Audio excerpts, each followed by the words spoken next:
Welcome to another video from 254 Repair. In this one, we're gonna go ahead and cover the screen replacement of Galaxy S4. So let's go ahead and get started. We're gonna go ahead and remove the screws.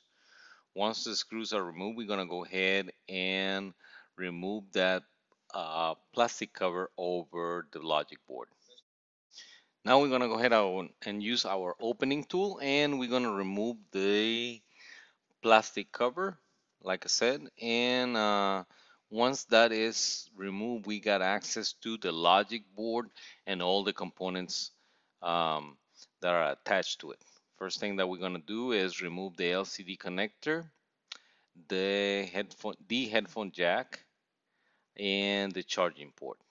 Once that is done, we're gonna go ahead and remove the front-facing camera and proximity sensor and move on with the rest of the repair.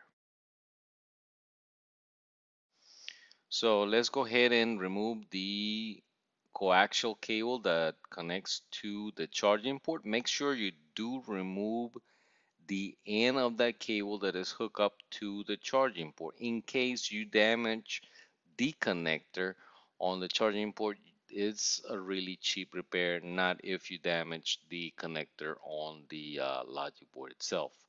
So we go ahead and remove that metal cover, and carefully, without bending the charging port, we're gonna go ahead and remove it. The reason why I'm emphasizing the do not bend it is because if you bend it, then you're gonna have problems with that circuit. It's gonna either give you the sign saying that the battery is too hot